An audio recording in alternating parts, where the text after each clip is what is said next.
Hello, everybody, and welcome to episode 9 of Mental Overflow, the social engineering and slightly psychology-related podcast. I really fucked that up. Yeah. You are now listening or watching this podcast. So my name is Master Chen. I am Zenify. And you can get us at Chenbox, ChenB0X, that's me. And I thought you were going to end that with the website. Oh, no. No, I'm going completely off the cuff. I don't care today. I don't care. No, you could reach me at Zenify_exe on Twitter. On Twitter. And the show is at Mental Overflow on Twitter. So if you've been following along and if you've been watching, from the first episode and going forward, you'll see that this has kind of been a little bit more, or the whole thing is set up as like a series that kind of builds upon itself, and so we'll discuss different topics in each episode. But usually, for the most part, these topics kind of build upon themselves or build upon each other. It's almost like a series. Yeah, a little bit. So today, I don't know if today's topic will necessarily build upon the other episodes that we've done. Yeah. I think this one is kind of standalone. I think that this could benefit, the beginning social engineer and the expert engineer or expert social engineer engineer alike. So and so what we are talking about today is social engineering exercises. And I mean exercises like your brain is it needs to be used like a muscle. It needs to be exercised and practiced with. So when it comes to social engineering is a skill that needs to be exercised. Now, the reason we're coming up with these exercises is because these exercises are done in a way that I don't want to, while I'm practicing, while I'm exercising my social engineering skill, I don't want to really hurt anybody by pulling information that really would affect them. I don't want to grab information that really could harm them in the future. Not that I would disclose that anywhere else, but when I'm exercising and when I'm not actually working on a target, it's still good to in casual conversation see exactly what kind of information you can get out of somebody that's not normal in conversation. I think. Does that make sense? Yeah. So I have 3, and I think before the show, Zenify, you helped me with one of these, but I have 3 exercises here that I think would really help you in your social engineering exercising and getting used to using that skill. So the first one that I have is just grabbing innocuous. I think that I'm saying that right. Grabbing innocuous bits of information, meaning very simple and easy information that really, like I was saying, does not harm the person in any way really by disclosing that information. But it's little bits of information that you don't normally come across in casual conversation. So I'm not talking about a person's favorite book. I'm not talking about the name of their dog, although that can be used to answer security questions later. That I think is too easy in a conversation. It just comes up casually. It could come up casually, hey, dude, have you seen my dog?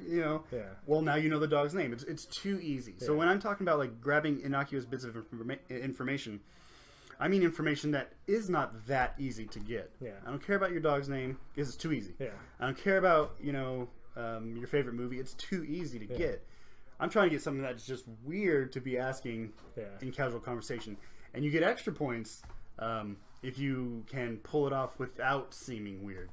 So an example of this, if you're a good social engineer, can you get, could I get your mother's birthday in casual conversation, right? That's not something that you would normally have a conversation about. At least I don't think. Your father's middle name or something. Yeah, something that's kind of, again, it's innocent, information that's really not directed towards the target, but it's or the person or the market or the person that you're working with.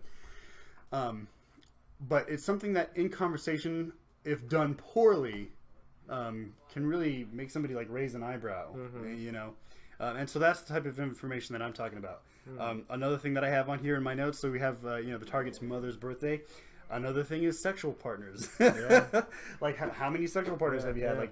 That's something that you're not just going to go up and in casual conversation And I'm not talking about your friend. I'm talking about an acquaintance. Like, can you get an acquaintance or somebody you just met to divulge that kind of information? Mm-hmm. Like, you're not going to ask them pointedly, how many sexual partners have you had? Yeah. No, you're going to, you'll build up the conversation, maybe fill it with some backstory. Yeah. There you are. Now you're working on your pretexting and your framing, which we talked about in previous episodes. And you're building it in such a way that when you finally ask that question, hey, and you're probably not even going to ask it directly then. Yeah. Maybe you'll bring up, of course, you'll probably fake it yourself. Oh, man, I can remember, X amount of sexual partners, and I think that is the reason why X, Y, and Z. What about you? Like, do you feel the same way? Like, do you feel like that is the same with you? Like, I personally don't believe in astrology. Like, I don't believe in astrology, but I know a lot of people who do, and I think like your mother's birthday has a play on it too. Like, not just your astrology, but your mom's astrology, I think, has a play on your personality. Do you find that to be true? Like, my mother's birthday is June 30th. Like, what's your mom's birthday? I find that weird. Yeah. And they and I kind of just went into that. But my point being, how do you build the backstory? How do you build your pretext? Yeah. How do you build your framing so that when you ask that question, when you ask the question of the target information, it's not going to seem weird. Yeah. It's not going to seem like, wow, this dude's really weird for asking me this question. So what if you lie on all those type of questions? I did. No, I mean lie on like the actual person. And I'll use me as an example because I'll do this. And I feel comfortable saying this because I don't do it anymore. I was a kid when I did this. But when I made accounts, especially like accounts that are like, oh, are you over the age of 18? Mm-hmm. And they're like, oh, you got to fill out security list questions. I knew I'd never remember those because I gave, fake name, fake address, fake all that shit. And I was going to give fake security question information. So you know how I solved that? And I feel comfortable saying this. All my security answers were Hitler. So every single,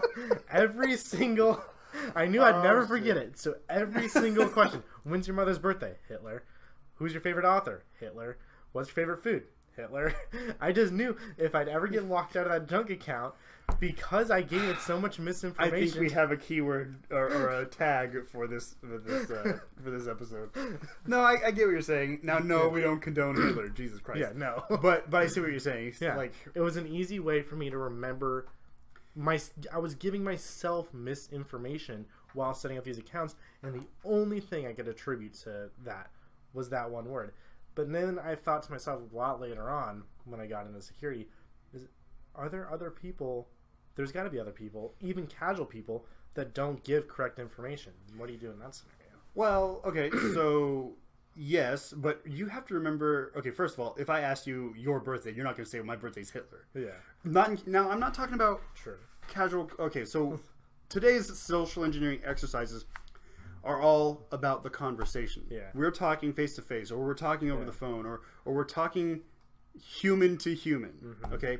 The other stuff that you're talking about is more like OSINT or open source intelligence. Yeah. That's stuff that I can glean off of a scan of the internet or whatever, right? So what I'm talking about is conversation. Okay. Yeah.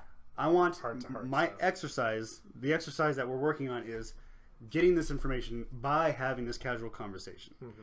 Right, so again, your casual conversation is gonna be like, "Hey man, it's like, what's your birthday, whatever," and it's like, "Oh, my birthday's Hitler." Yeah, right. That's not gonna happen. Now, but a thing though too is that like you are security minded. Mm-hmm. You're in the security industry. You've been wanting to be in the security industry for a very long time. Yeah, and you're wired that way. Yeah, but most people aren't at all. Yeah. So in casual conversation, you meet somebody at the bar, you meet somebody at a club, you meet somebody casually somewhere at a coffee shop. Okay, initially, I'm pretty sure, as you engage in conversation, you're trying to learn about the person, you're trying to know the person, and so your first instinct isn't, I'm going to lie to you. Yeah. That's not your first instinct, at least, or maybe it is, but in that case, well, hey, you guys become best of friends or whatever, right? So when we're talking about somebody who's not security-minded, or who's not knowing that I'm coming up to work on my social engineering exercises, that's what I'm talking about. Like, so I could have these conversations, we could have these types of pulling these bits of information without it being weird. Yeah, that's what I'm talking about when I'm talking about these exercises. Yeah. So again, I'm talking about, for the first exercise, asking for innocent bits of information doesn't hurt them as far as like answering security questions. Again, we could probably build that later in an OSINT scan. a mother's birthday, sexual partners, stuff that you really probably can't find on the internet anyway. Like, Yeah. what can you not find on the internet that is information that they would hold? Okay, well, sexual partners is definitely going to be one of them. I think even stuff like there's security questions I've seen are just stuff that's like, what was your first address? And most, I'm going to say, our generation you're not going to find that kind of information because it's dated so back. It's only going to be maybe your parents. So you already have to know like your parents and the correct stuff like that. So that might be something that's harder to get. So, okay, so you brought up security questions, like asking questions that you could probably answer in a security question, right? Yeah. For the most part, that might actually work. Like, not necessarily like, what's your dog's name? That's too easy, right? What's your favorite book? That's too easy. Yeah. But if you can get into conversation and talk about like, hey, where was the first place you went on vacation? Because I'm looking at going on a cruise, and I was wondering, have you been on a cruise, or was that your first vacation? Things that will lead up to these types of conversation pieces that could then build these security question answers. Yeah. So I take back my previous statement. Like, you can use that as an exercise. Yeah. Of course, I'm not trying to hurt anybody. Yeah. But you can definitely just, if you're going to exercise that way, push the limit a little bit. Like, again, there are some questions that are just too easy. Yeah. When's your dad? Like, what school did you graduate from high school? Yeah. Right. Well, I could probably search that. I could probably figure that out pretty quickly. Uh-huh. What are the information? Like, I'm not going to figure out your sexual partners pretty quickly. Yeah. No. That will have to have pretext, framing, and conversation building. Totally. Am I wrong? Right. No, you're not wrong. Okay, so that covers the first exercise. Yeah. The second exercise that I have here kind of comes from sales. As if you've ever watched the first episode of our podcast, we kind of explained a little bit about our background. I have a little bit of background in sales, and so this exercise comes from that. So the second exercise is calling the competition. So if you work for a company, or if you are a company, and you're trying to practice your social engineering, call the competition. Disguise yourself, like don't call them as the competition, but call them with a pretext that maybe hey, I'm so and so. I know that you do this service XYZ, and I want to know a little bit more about X, Y, and Z. Yeah. And you, of course, now people who are sales minded, they're going to ask about price, frequency of product or service, what's the return policy, all these questions that maybe the competition doesn't want you knowing. Yeah. So if you can do that, hey, great. That's secret shopper. Yeah. Call it the secret shopper. Yeah. That's a great exercise, right? So that's, I don't think I need to go into any more depth on that one. Just call the competition, or we call it secret shopper. Yeah. Right. Okay. So that's pretty straightforward. Yeah. Mm-hmm. All right. And the third example is, and you're the one who brought up this one, using conversation to build word lists. And we were kind of pushing that in the first exercise, but I think it deserves its own kind of statement. Yeah. Which is, again, using conversation to build word lists. Yeah. So if I can get you talking about a topic, maybe a topic that's near and dear to your heart, yeah. you start talking about your favorite this and that, or your experience in this and that. Yeah. And that's where I would start to build the word list. Like, let's say, for instance, not necessarily the name of your dog, but what about like your favorite breed of dog, or your favorite animal in general, or so then what is your favorite vacation spot? Maybe your password is favorite sport, Uganda 123. I don't know what the case may be.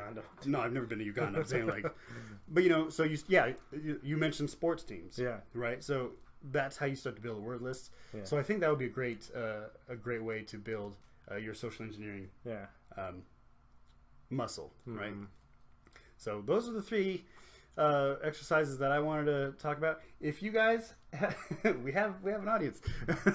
If you guys have any exercises that you'd want to share with us, you can leave it in the comment section below. Yeah. We want interaction from you guys. It's not just about us. Yeah. We want to talk to you guys. So that's what we kind of have on paper, at least. Yeah. So is there anything else you want to add, Zenfai? Can't think of anything more. I mean, if you're just going over physical stuff, I think I'd slightly mentioned like your almost costume design. Like you could probably get kind of leading into your stuff, if you dressed up as like a internet service provider or something like that, you could start asking a lot of questions maybe that are esque to that, to like your mother's birthday and stuff like that, and that's going to be willingly given up. You could actually ask that stuff direct. If you, are you talking about like face to face? Yeah, if you're face to face, you could probably ask that stuff more direct. If you look and present yourself as a person that needs that information, you're just like, okay, you think that's right. Agreed. I completely agree with you. My only stipulation is that if you will be dressing the part to kind of trick somebody, if it's part of the pen test, cool. And if you're doing this as an exercise, just remember the idea is not to try to hurt anybody. Yeah. Because that is kind of, I think, a little bit bordering on the legality side. Oh of yeah, things. no, 100%. Impersonation. Yeah. Right? So like, don't impersonate an officer. No, of course not. Please, agent. we're not condoning any of that type of shit. But no, I see what you're saying. Again, my only stipulation with that is if it's part of the engagement, cool. And if this is just you exercising, make sure it's within bounds. Yeah. So, but yeah, that's a great idea too. Mm-hmm. What do they say? Hard hat and a clipboard gets you in anywhere. Yeah, hard hat, clipboard. Hard hat, clipboard, and like a jacket with some stick-on letters. Right. Yeah. So, all right, guys. Well, that actually concludes episode 9 of Mental Overflow. So we hope you are enjoying the series. If you've been following along so far, we do have more to come. So that's in the works. Do you have anything to add, Zenify? No, pretty much good to go. No, cool. Well, thank you for watching. Again, I am at Chenbox, CHENB0X on most social media. And I'm Zenify_EXE. And together on the show, we are at Mental Overflow on most social media. Send us comments, send us, interaction. And if you like what we're doing, please like and subscribe. That helps us out a lot, actually. Yeah. And then we'll see you again next time. Awesome. All right. Thank you.